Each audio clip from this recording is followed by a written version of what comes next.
ગુજરાત હાઈકોર્ટે આજે અમરેલી લેટર કાંડમાં મનીષ વગાસિયા અને એના બે સાથીઓને જામીન આપ્યા છે. વાઇબ્સ ઓફ ઇન્ડિયાએ આજે વીરજી ઠુમર કોંગ્રેસના નેતાની જોડે એના અંગે વાત કરી હતી. ચાલો સાંભળીએ વીરજીભાઈએ શું કીધું. વીરજીભાઈ, હાજી વીરજીભાઈ, વાઇબ્સ ઓફ ઇન્ડિયામાંથી નંદિની બોલું છું. હાજી નંદિનીભાઈ.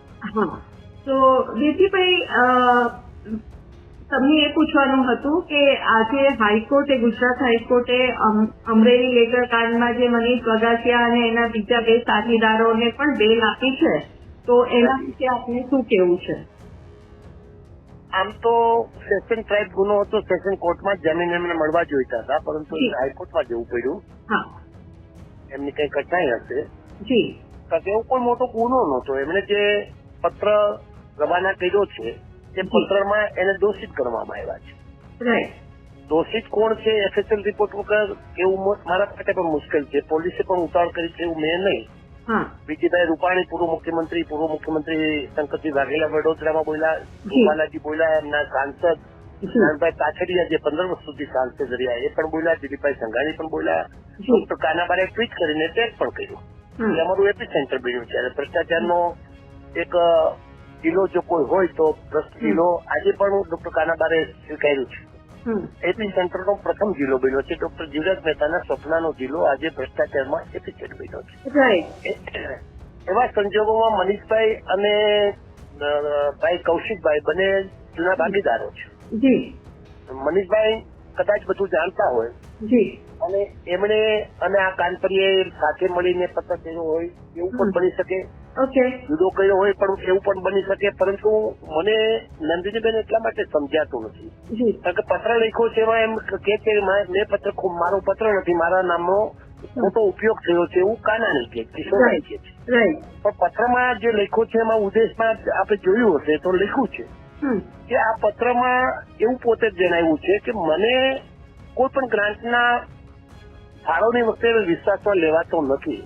મનીષભાઈ ને તો આ બાબત પર કોઈ હોઈ શકે નહીં. મનીષભાઈ તો ભારતીય જનતા પાર્ટીના પૂર્વ યુવા ભાજપના પ્રમુખ રહી ચુક્યા છે, તાલુકા પંચાયત સાથે જોડાયેલા હોય, પણ એમણે એવું શું કામ લખવું પડે?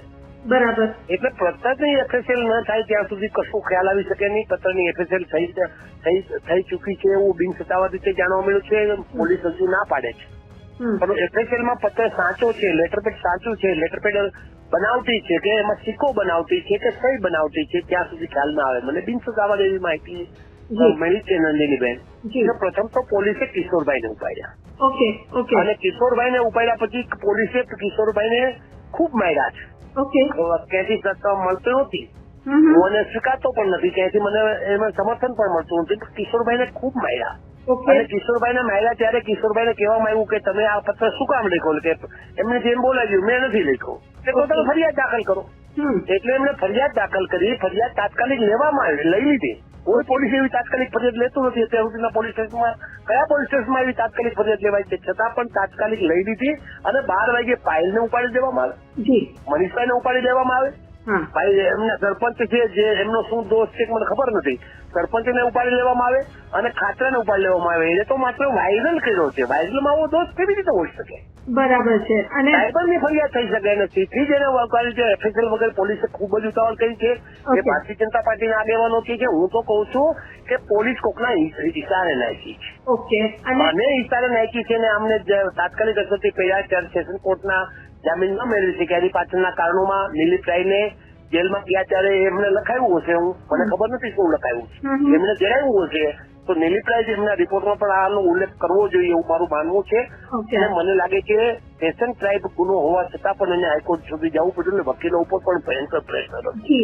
અમે જે પાયલ માટે મદદ કરતા હતા જેનીબેન, એટલે મને ખબર કે વકીલે કીધું મને તો એટલું બધું ધમકાયું કે તારી સનદ રદ કરાવી નાખશું, તને અસેસરીમાં કાઢી મૂકશું, એમાંથી નીકળી જા.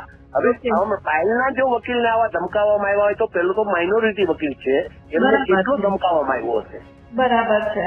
એના કારણે પોતે કદાચ પોતાનો પક્ષ જે સાચો રજૂ કરવો પડે એ કરી ન શીખાય, એના કારણે જજ કદાચ કન્વિન્સ ન થઈ શક્યા હોય અને એને હાઈકોર્ટમાં જવું પડે ને હાઈકોર્ટે બરાબર ન્યાય આપ્યો છે. હજુ પણ જે ન્યાય આપી છે એની ઉપર મને વિશ્વાસ છે અને હજુ પણ આ જયારે પોતે બહાર આવશે ત્યારે દૂધનું દૂધ અને પાણીનું પાણી થવાનું છે. ખરેખર દોષિત કોણ છે, પરંતુ આ કાંડ એટલા માટે સર્જાણો કે તમે 40 લાખ રૂપિયાનો હપ્તો લ્યો. કૌશિકભાઈ 40 લાખ રૂપિયાનો હપ્તો લ્યો છે, હું ખાતો નથી, ખાવા દેતો નથી, એવું કેનારી સરકાર. એના આપણા ગુજરાતના તત્કાલીન મુખ્યમંત્રી, દેશના વડાપ્રધાન છે, 40 લાખ કટકટાવી જાય છે. ભાજપ જ છે, ભારતીય જનતા પાર્ટી સત્તા છે, છતાં પણ એની ઉપર એક્શન નથી લેવાતા. માર્કેટ લઈને સંઘવીજી આવી જાય છે અને ડીએસપી ને શું સૂચના આપે છે એનો પણ તપાસ થવી જોઈએ. તમામ તપાસ થાય ત્યારે જ ખબર પડે. આ 40 લાખનો નહીં જે ગાંધીનગર સુધી પહોંચતો હોય એવું પણ બની શકે, પણ સત્ય અને તપાસ વગર કેવું મુશ્કેલ છે. નંદનીબેન, હું તો આપની ચોથી જાગીર ઉપર આશા રાખીને બેઠો છું કે ચોથી જાગીર જયારે આ સત્યને પ્રકાશમાં લાવશે ને, ચોથી જાગીરે જાગવું પડે કે દેશ બરબાદ થઈ ગયો છે, ગુજરાત બરબાદ થઈ ચુક્યું છે, ત્યારે આ દેશને બચાવવા માટે અને ગુજરાતને બચાવવા માટે ચોથી જાગીરે પણ આ બહાર આવવું પડશે અને આવી રહી છે એનો મને ગર્વ છે.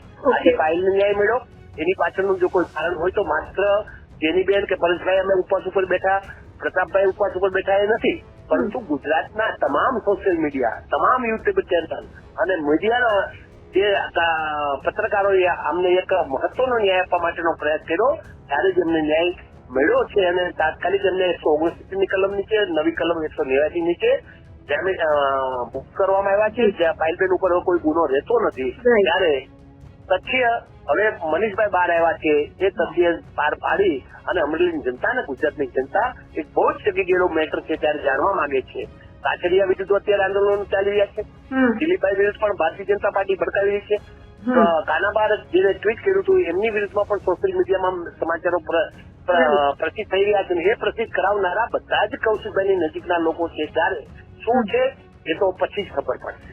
રાઈટ. અને મને એવું લાગે છે કે પાયલ માટે જો આટલું પ્રેશર ના હોત તો કદાચ એને પણ હાઈકોર્ટનો દ્વાર ખટખટાવવો પડ્યો હોત. ફાઇલની ઉપર પણ પ્રેશર અમારા વકીલ ઉપર એવું હતું, પરંતુ એ વકીલ જે છે અમારા શહેર સમિતિના કોંગ્રેસના પ્રમુખ છે, અમારું એમને પૂરેપૂરો બેક હતો એટલે પોતે ઢેલા નથી. અને આમના જે વકીલ હતા એ એક મિનોરિટી વકીલ છે, એમની ઉપર પૂરું પ્રેશર હશે. હું તો એમને મળ્યો નથી, પણ પૂરું પ્રેશર હશે કે એમને એમનો પક્ષ રજૂ કરી ન શકાય એવું બની શકે, એટલે મનીષભાઈને હાઈકોર્ટમાં જવું પડ્યું. અને હાઈકોર્ટમાં જવા માટેના કારણભૂત હોય તો પણ કદાચ કૌશિકભાઈ જ હશે એવું બિન સત્તાવાર રીતે મારું માનવું થાય. ઓકે. અને વિજયભાઈ, તમને લાગે છે કે મનીષભાઈ હવે જયારે બેલ મળી રહી છે એમને, તો વધુ ખુલાસા થઈ શકે આ કેસ? 100% એમને આટલા બધા હેરાન કરવામાં આવ્યા છે ત્યારે માનવ સ્વભાવ પ્રમાણે જયારે જેલમાં ગયા છે ત્યારે એનું આબરૂનું ધોવાણ થયું છે. તેમને સાચા છે કે ખોટા છે એ સાબિત કરવા માટે ખુલાસાઓ કરવા પડશે ને કરશે. એ તો મને વિશ્વાસ છે. મનીષ પણ મારી સાથે જોડાયેલ નથી, હું મનીષને ડાયરેક્ટલી ઓળખતો પણ નથી, પરંતુ મનીષની જે મોટું ગામ છે મેં સાંભળ્યું છે એ પણ એક તાકાતવાર યુવાન છે. ત્યારે એ પોતાના ખુલાસાઓ રજૂ કરશે અને સત્ય અમરેલી જનતાને જાણવાનો અધિકાર છે. ત્યારે મનીષભાઈએ સાચા ખુલાસાઓ રજૂ કરવા જોઈએ.